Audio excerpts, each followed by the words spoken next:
Hello friends, कैसे आप सब लोग and thanks for watching my channel. First of all wish you all a very happy new year.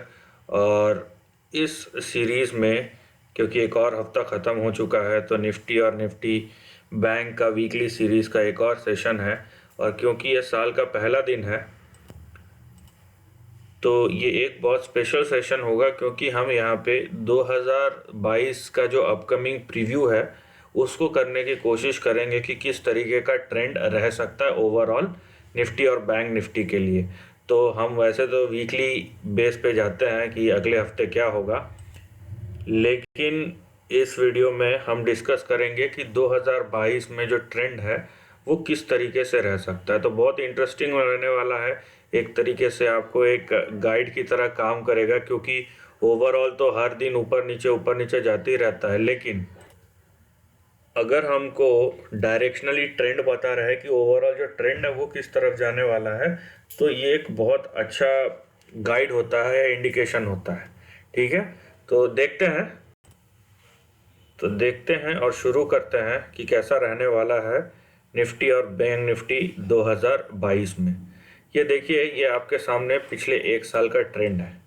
ठीक है, मैंने पहले सोचा कि और लंबा ट्रेंड लूं।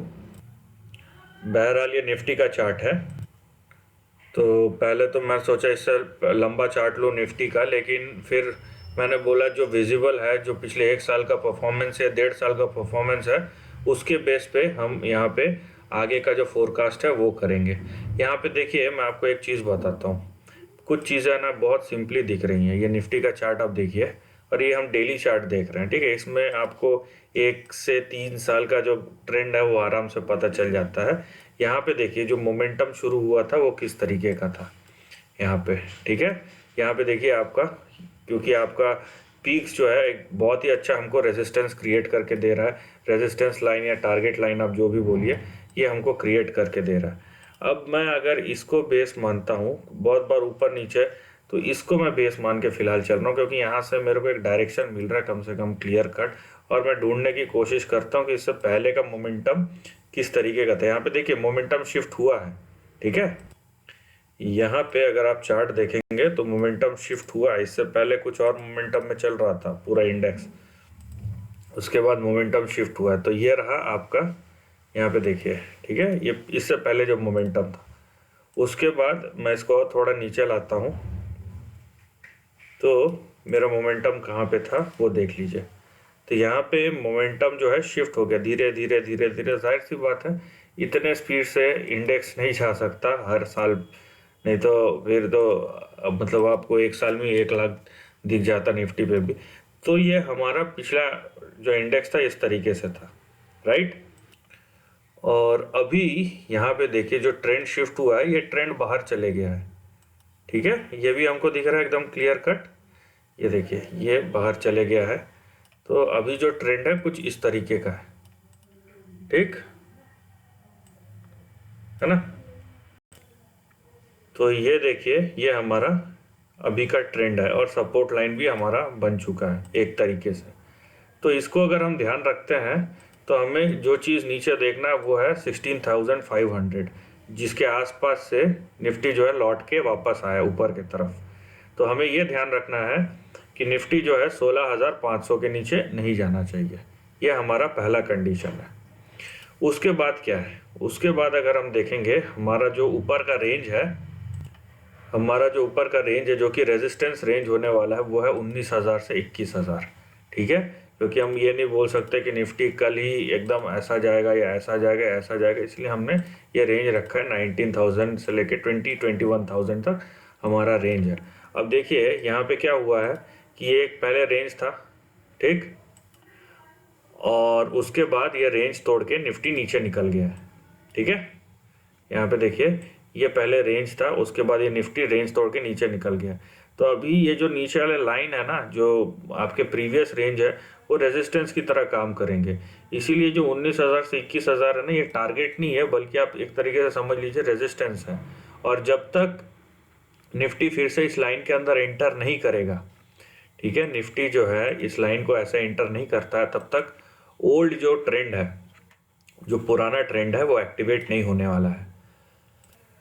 तो यहाँ पे ये बात बहुत ज़रूरी है कि ये किस तरीके से चल रहा है वो तो मैटर करता ही है, लेकिन ये इस रेंज के अंदर एंटर करे वो ज़्यादा मैटर करता है। उसका रीज़न है क्योंकि एक बार ये लाइन के ऊपर एंटर कर गया ना रेंज कर, तो आपका जो पुराना रेंज है वो एक्टिव हो जाएगा। इन दैट केस हम जो टारगेट देखेंगे ना आने वाले साल में, वो हमको यहाँ पे देखिए 25,000 से 29,000 का रेंज ओपन अप कर सकता है। ये मैं निफ्टी की बात कर रहा हूँ, ठीक। तो यहाँ पे आपके सामने अपॉर्चुनिटी बहुत बड़ी है। अब निफ्टी किस तरीके से मूव करता है वो तो समय ही बताएगा, लेकिन यहाँ पे दो चीज़ें हैं। पहला तो आपका ये देखिए ये रेंज था, उसके बाद डायरेक्शन चेंज हो गया और इस टाइप का कुछ बन गया रेंज, ठीक है। अब ये फिर से जब मोमेंटम पकड़ेगा बाजार और निफ्टी ऊपर की तरफ जाएगा तो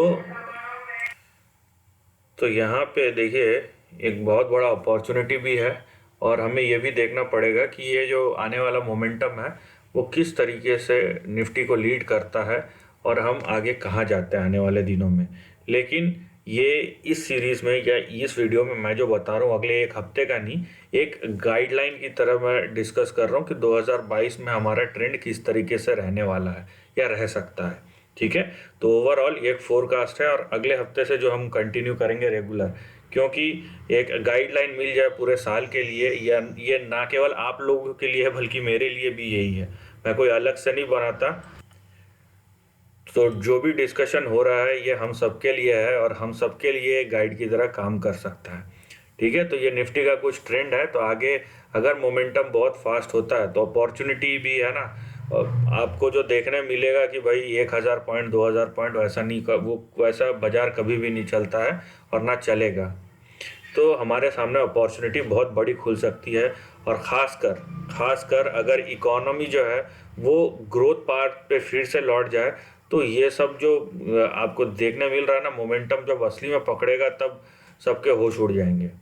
तो ये तो रही निफ्टी की बात। अब चलते हैं हम बैंक निफ्टी की तरफ, ठीक है। हम बैंक निफ्टी की तरफ चलते हैं, और बैंक निफ्टी जो है नो डाउट बैंक निफ्टी एक रैंक अंडर परफॉर्मर रहा है। इसने किसी भी तरीके से आपको कोई खुशी दी नहीं है, और जिस तरीके से परफॉर्म कर रहा है ना लगता नहीं है कि दे सकता है, ठीक है। ये भी बात उतनी ही सच है जितनी अभी तक रही है।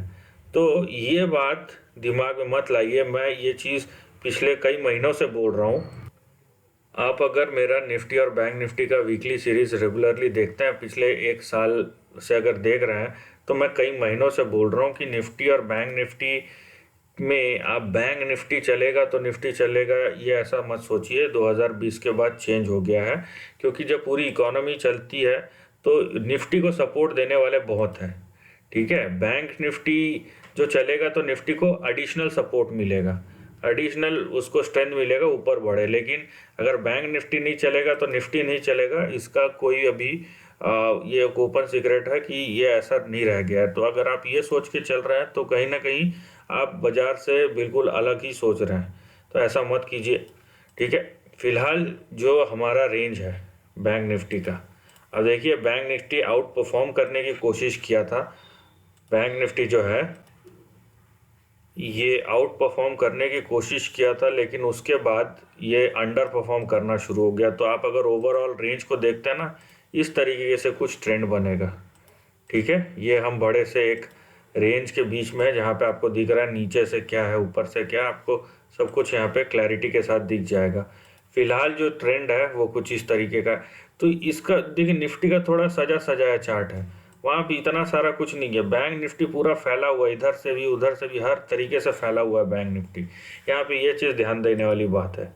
तो यहाँ पे जो स्ट्रेंथ है, नो डाउट बैंक निफ्टी जब स्ट्रेंथ आएगा तो पूरा बाजार को फिर बहुत तेज़ी से ऊपर खींचता है, ठीक है। उसके साथ बहुत सारे सेक्टर चलना शुरू हो जाता है, लेकिन ऐसा कुछ एक्टिविटी किया नहीं है, प्रॉब्लम वो है, राइट। और मोस्ट इम्पॉर्टेंटली फ़िलहाल अगर बैंक निफ्टी का अगर आप चार्ट देखते हैं तो ये एक तरीके से अधर में लटका हुआ है, एकदम बीच में है, ठीक है। ये जो बीच की जो चीज़ें हैं ना, ये बहुत कंफ्यूजिंग होती है, क्योंकि आप 50-50 का चांस नहीं ले सकते। आप अगर मान लीजिए 1 रुपये का रिस्क लेते हैं तो आगे आपका 3 से 4 रुपये का प्रॉफिट होना चाहिए। 1 रुपये रिस्क के सामने 1 रुपये रिवॉर्ड कभी भी फेवरेबल सिनारियो नहीं है। अभी आप अगर देख रहे हैं कि बैंक निफ्टी किस तरीके से मूव कर रहा है यहाँ पे, तो आपको देखने मिलेगा कि वोलेटिलिटी बहुत ज़्यादा है। नो डाउट मूव्स भी जो है दोनों तरफ से यहाँ पे आपको मिलेंगे, लेकिन वोलेटिलिटी बहुत ज़्यादा है और ऐसा लगता है कि ट्रेंड जो है ना इसका करेक्शन वो अभी तक कंप्लीट नहीं हुआ है। अभी ये हुआ है नहीं हुआ है ये तो बाद में ही पता चलेगा, लेकिन कंप्लीट नहीं हुआ है। अब आप देख रहे हैं कि आपका बड़ा रेंज क्या है, ये आपका बड़ा रेंज है। उसमें अगर आप देखेंगे तो बीच में ये आपका, ये देखिए ये अलग से ऐसा रेंज क्रिएट हुआ है, ठीक है। ये दोनों एक के ऊपर एक ओवरलैप हो गए, ये अलग से रेंज क्रिएट हुआ है यहाँ पे। तो इस तरीके के सिनारियो में जब तक कहीं कुछ हो नहीं जाता तब तक हम नहीं बोल सकते कि चलो भाई अभी करेक्शन ख़त्म हो गया। यहाँ पे एक चीज़ है कि एक सपोर्ट से ऊपर ज़रूर जा रहा है, लेकिन अगर आप बड़ा रेंज देखते हैं ना इसका, तो इसका बड़ा रेंज का सपोर्ट जो है वो आता है 32,000 के आसपास, 32,000 32,200 वहाँ पे आता है। तो ये देखने वाली बात होगी कि क्या ये करेक्शन ख़त्म हो गया और अब ये ऊपर जाना शुरू हो जाएगा, या फिर क्या ये यहाँ पे एक चीज़ और देखिए आप, फिलहाल जो आपको सिनारियो दिखाई दे रहा है ना, ये सारे मूविंग एवरेजेस के नीचे है। निफ्टी का वैसा सिनारियो नहीं है, बैंक निफ्टी का है। तो इन सिनारियोज में जब ये सारे मूविंग एवरेजेस के नीचे हो, यहाँ पे देखिए कैसे ये मूविंग एवरेजेस के ऊपर चले गया था, लेकिन यहाँ पे देखिए अभी करंट सिनारियो में सारे मूविंग एवरेजेस के नीचे है। तो यहाँ पे एक मोमेंटम तो आ सकता है, नो डाउट ट्रेडिंग मोमेंटम, लेकिन वो सस्टेन होगा कि नहीं वो एक बहुत बड़ा सवाल है। और ख़ासकर तब जब ये 200 डे, ये लाल लाइन देख रहे हैं ना 200 डे मूविंग एवरेज हो, उसके नीचे अगर ट्रेड कर रहा है इंडेक्स, तो एक परेशानी वाली बात है, क्योंकि एक वो रेजिस्टेंस की तरह बार बार काम करते रहता है। तो यहाँ पे बैंक निफ्टी का जो बड़ा ट्रेंड है फिलहाल वो है 32,000 नीचे के तरफ, और अगर ये चलता है तो 52,000 से 59,000 ये बड़ा मूव दिखा सकता है। लेकिन क्या ये करेक्शन पूरा हुआ है? नहीं हुआ है। दूसरी बात, ये अभी भी वीक है क्योंकि ये सारे मूविंग एवरेजेस के नीचे है। तीसरी बात, ये अभी तक ट्रेंड के किसी साइड में नहीं आया, या तो एकदम सपोर्ट पे आ जाए या रेजिस्टेंस पे चले जाए या ब्रेकआउट हो जाए या ब्रेक डाउन हो जाए, ऐसा कुछ हुआ नहीं है। तो अभी भी इसमें कंफ्यूजन बाकी है। प्रोबेबली ये चीज़ होते होते कुछ और हफ्ते या महीने लग जाए, या फिर हम देखें कि सेकेंड हाफ से 2022 के सेकेंड हाफ से आपको बैंक निफ्टी ज़्यादा अच्छे से परफॉर्म करते दिखाएं, और तब आपको जो ओवरऑल मोमेंटम होगा वो और अच्छे से बाजार में आते हुए दिखेगा। बाजार जो है और स्टेडीली पिकअप करेगा। तो ये 2021 से 2022 का जो साल होगा, मिड 2022 कैलेंडर ईयर, मान लीजिए जून या जुलाई तक, वो आपका एक कंसोलिडेशन फेज। और निफ्टी, बैंक निफ्टी में ये चीज़ बहुत क्लियर भी है। आप अगर बैंक निफ्टी का चार्ट देख रहे हैं, आपको बहुत सिंपली एक चीज़ मैं बताता हूँ। यहाँ पे आप यहाँ पे बैंक निफ्टी का चार्ट देखिए, देखिए आप, ये बैंक निफ्टी का चार्ट है, ये ऊपर गया, ठीक है, उसके बाद ये ऐसा हो गया, लेकिन ये गिर नहीं रहा है। और उसके बाद अगर ऊपर फिर से जाएगा ना, इस तरीके से कुछ जाएगा, मतलब ये फर्स्ट फेज के बाद कंसोलिडेशन में चले गया है। लेकिन निफ्टी का ऐसा नहीं है। क्यों? क्योंकि निफ्टी को सपोर्ट देने वाले और भी बहुत सारे सेक्टर हैं, लेकिन बैंक निफ्टी का वैसा नहीं है। तो बैंक निफ्टी एक सेक्टोरल इंडेक्स है और वो परफॉर्म करेगा जब अपने प्लस पॉइंट्स पे करेगा। तो फिलहाल तो इस तरीके का कुछ है, यहाँ से ए, यहाँ से बी, और ये जब ख़त्म होगा तब सी चालू होगा। तो एक कंसोलिडेशन में है, ये कोई ब्रेकडाउन नहीं है, लेकिन कंसोलिडेशन में भी बड़े बड़े करेक्शन या बड़े बड़े मूव्स आते हैं। तो देखते हैं अभी किधर जाता है, और होपफुली ये जब करेक्शन या कंसोलिडेशन पूरा हो जाएगा तो बैंक निफ्टी भी निफ्टी को ज्वाइन करेगा। तो ये आपके लिए निफ्टी और बैंक निफ्टी का 2022 के लिए, कि 2022 में किस तरीके का रह सकता है, एक प्रोबेबल गाइड है। होपफुली ये सस्टेन करेगा और उसके ऊपर हम अपने आने वाले दिनों, हफ्तों या महीनों के जो स्ट्रेटजीज़ है कैलेंडर 2022 के लिए, वो हम डिज़ाइन करेंगे। So this is the end of the video पसंद आया तो लाइक और शेयर कीजिए, थॉट्स कमेंट सेक्शन में लिख के बताइए, और ऐसे नए कंटेंट के लिए चैनल को प्लीज़ सब्सक्राइब कीजिए। Lastly, take care of your family and friends.